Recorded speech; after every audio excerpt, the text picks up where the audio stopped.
maafiyaan wal jaartee miskiina hiitee cafayitee maallaqa baankii isaa keessaa naanneeffachuun dhaabbachuu qaba jechuutu hinaafuudha. Reefu gaarii tokko gaafatee ture murtii guutuu siniin baasa viidiyoo san wallahi hoggaa shiftaan makiinaa dhaabsiftu unoo dhaabsisuuf deema itti dhukaase oosirritti hin dhooyine kun amma gubuuf deema gaazaan tuqate yaani haasa'u jiran live ta'anii ilaalan warri mootummaa diroonii qaban amma mootummaa akka durimi waraasitti hin argitu diroonii ilaalaalu jiran lafa buusuu dandeessi dhukaafnaan namni irraa dheessuu dandeessa osoo isaan laalan itti dhiisan jechuudha. Maaliif namatti gadi hin dhiibne nageenya namoota ergeetii jechaan ni godhe. Shakkii turre amma dura bara evidensii ni qabna. Amma karaa borduu deemni dhufu irratti buufata waraanaa hedduu jira. Achuma cinaatti hoggaa shofeerri aboo nu qaban jeeyyu nu laallatu jedhanii. Asiin gara salaatee kanaas akkasuma jechuudha.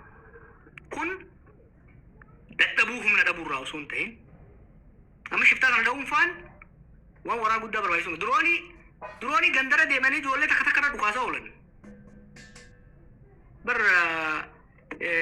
Ijoollee ribeelolaa Amaaraa fi Oromiyaa keessa jirtu nama tokko ajjeesuuf irra dhukaasaa oolanii akka tumaashaatitti.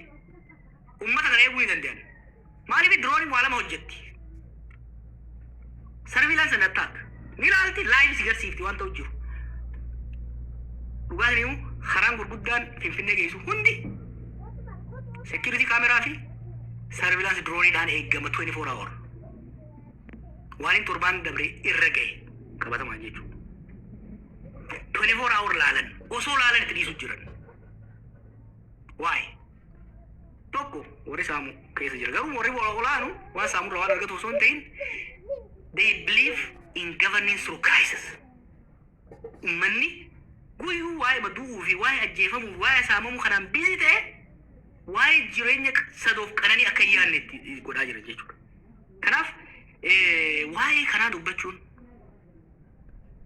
waa'ee nama ajjeesanii reeffa harreeffamuu dubbachuun